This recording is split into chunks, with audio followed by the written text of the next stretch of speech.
happening, thotties and totties? My name is KotyTang. We're moving on with IDW, so let's get going.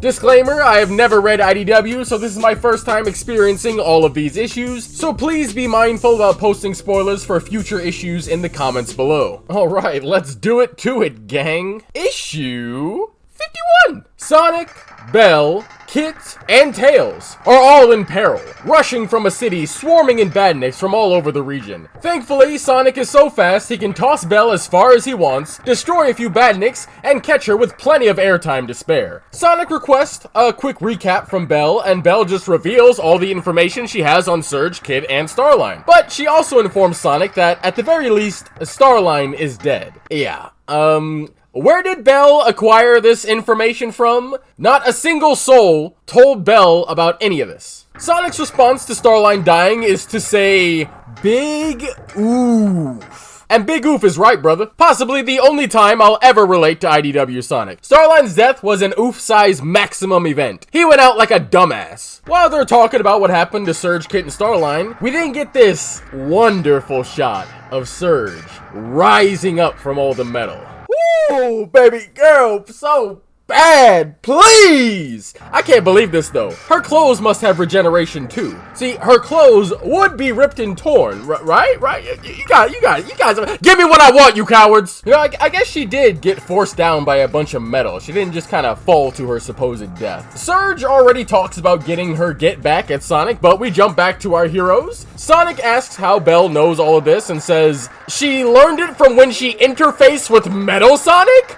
There's no possible way she found this out through Eggman's server, bro. We'll get to that in just a moment. Tails then asks if Belle can access the net to find a city map. While she can't directly connect to the server to get a map, she does conveniently have a download of a nearby hangar. The crew agrees to head over while Sonic distracts the badniks, prompting Tails to express his concerns about there easily being 10 times more badniks for Sonic to deal with. I mean, they did kind of just go through like a planet-wide war, you know, how many times do they have to deal with badniks by the hour? Since Tails is the only other fighter here, it kinda, I guess, I mean, after that performance against Kid, I mean, Tails will have to take care of the non-combatant Belle, who decided to come along on this maximum danger mission, as well as Kit, currently incapacitated weight. While Sonic distracts the badniks, Eggman pretends that Sonic has his full attention while ordering Metal Sonic to find out where Tails and the rest have gone so he can intercept them. But Eggman also specifically directs Metal Sonic to leave Belle alive. Or intact, I guess. They're kind of the same thing since she's a badnik. Also, Orbot calls Starline, Surge, and Kit invaders. Just found that interesting. Belle, Kit, and Tails eventually do make it to the hangar, but just as Sonic catches up to them and jumps into the shuttle they've acquired, Metal Sonic arrives, obliterating the thing. Somehow, everybody is fine, except for Sonic, apparently. Is this about to be the only time I've ever seen this man take what looks to be tangible damage that will affect the next issue? Kit stirs as the three look up at the wreckage before them, with Tails noting they haven't even made it halfway toward the city limits, ending the issue. Let's talk about Starline's death real quick. Starline died off-screen, Belle. Well, kinda. I guess by Sonic's E-rating standards, he directly got flattened and skewered by metal, actually. Well, I guess when I put it that way, I can only imagine all the blood that splattered out of him. But I guess there's always a chance that he injected himself with whatever he gave Surge, you know, maybe he's not dead. Also found it funny that Sonic just casually tosses Belle over a dozen feet away. Impressive strength. He also somehow changes her gravity as she was moving forward because she was being dragged along by him, but then he throws her sideways. Incredible psychic abilities as well, I guess. And he even catches her before she hits the ground. This Hedgehog's combat ability just went up 17-fold from when he was stuck in that Eggman base in issue 34. I also want to bring our attention back to Belle saying she got all of her new information from when she reconnected to Eggman's server. Surge and Kit weren't even a part of Eggman's system yet, and Starline immediately called the badniks to the city. It hasn't even been a day since Imposter Syndrome ended. It's been like 4 hours minimum. So let's just consider this ass pool info that IDW put in here, okay? Since it hasn't been explained how all this ended up on Eggman's server for Belle to connect to and find out, let's figure out how it could have happened, okay? For option 1, I guess it's fine to have absolutely no upload process for information at all. The moment something touches Eggman's eyes, it's added into the system. Eggman's eyeballs can even grab characters' names without even knowing who they are. Sure, dude. Why not? Obviously, that's not the case, because when Eggman saw them, he was like, what the heck am I looking at? Who are you guys? Making a more logical explanation here would be a bit too tough for the IDW team, I guess. So they just say Eggman somehow got all of this information. The names of Kit and Surge included. But what's funny about that is that he seems to have absolutely no understanding of anything past that they took over the city and called badniks here. Okay, on top of this, it's nice that apparently every single badnik in Eggman's army can just bypass his security. Bell just has clearance to all of this information. What other things can Bell just grab out of the Eggnet for free?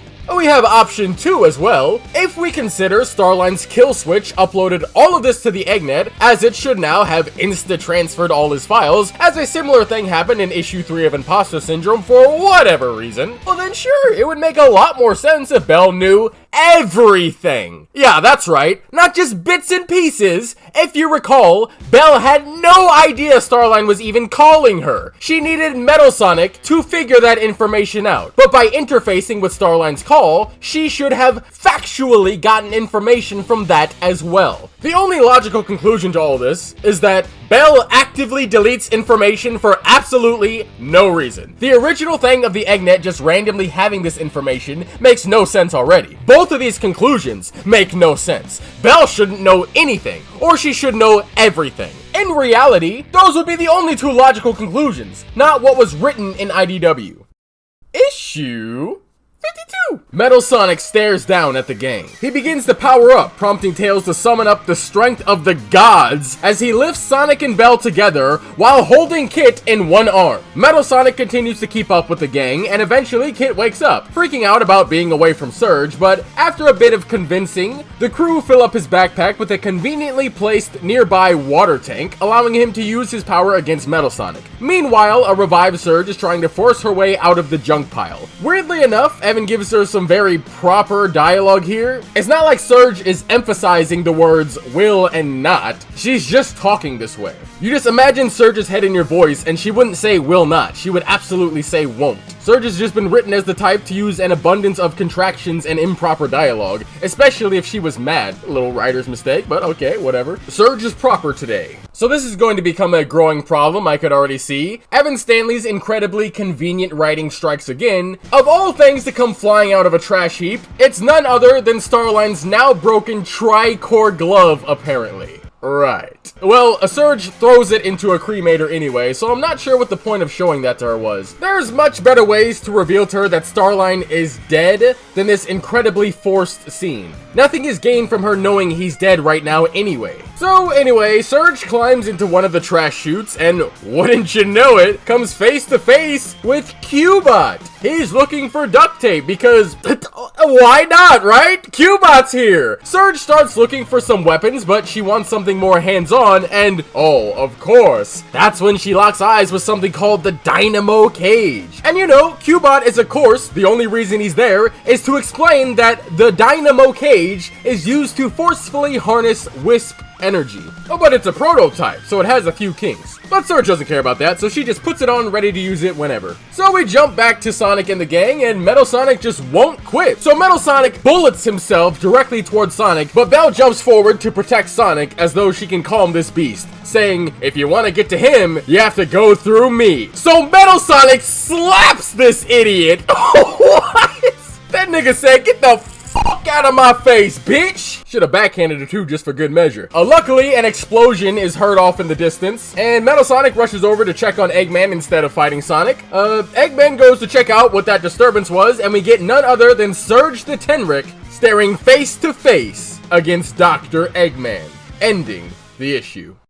The amount of contrivances in this issue are insane. IDW team, Evan Stanley, what the hell was going through your brains while writing this?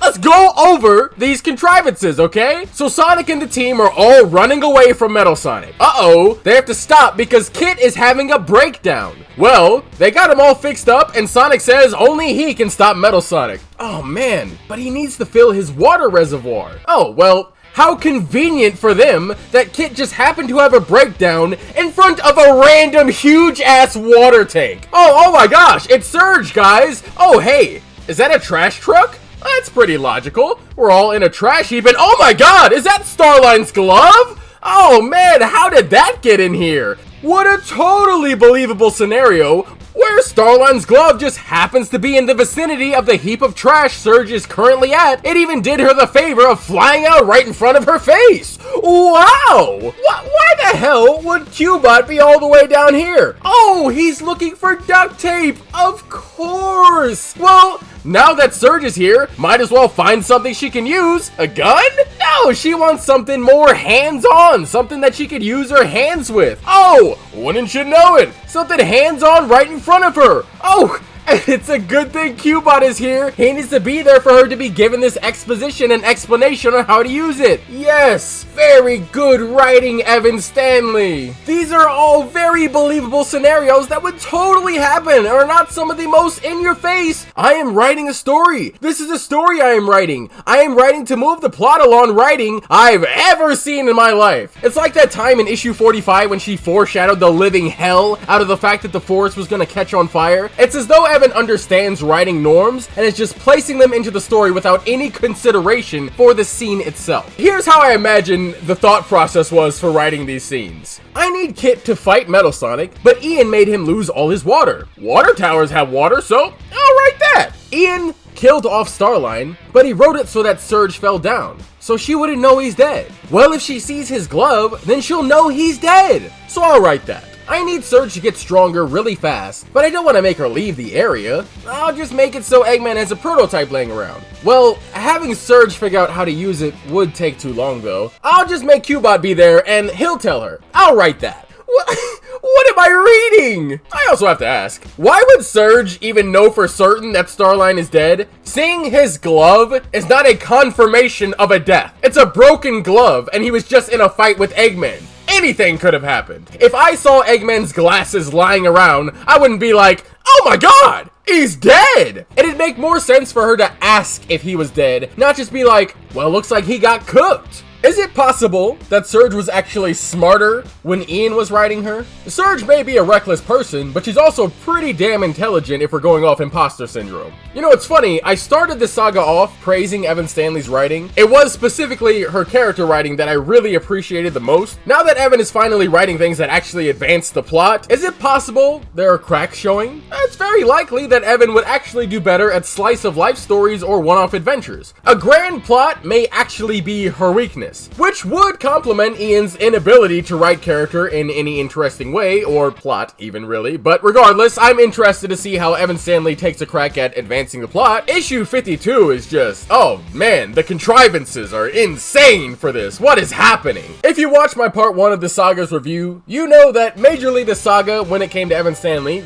consisted mostly of halting the story and focusing on random adventures rather than continuing, while Ian was the one who actually advanced the plot. So now that's kind of flipping, and now Evan's the one who has to draw the plot along. Well, I guess we'll have to wait and see what happens next, huh? Alright, look, I get it, I hear you. This video's really short, right? Look, I'm sorry. These had to be short. There's a valid reason for that, and you guys will see next week. Issue 53 and 54, there's a lot to say about them. I just had to get through the little guys first. But for now, let's get the outro going. Like, comment, subscribe, follow me on Twitter, join the Eggman Empire Discord, okay, bye!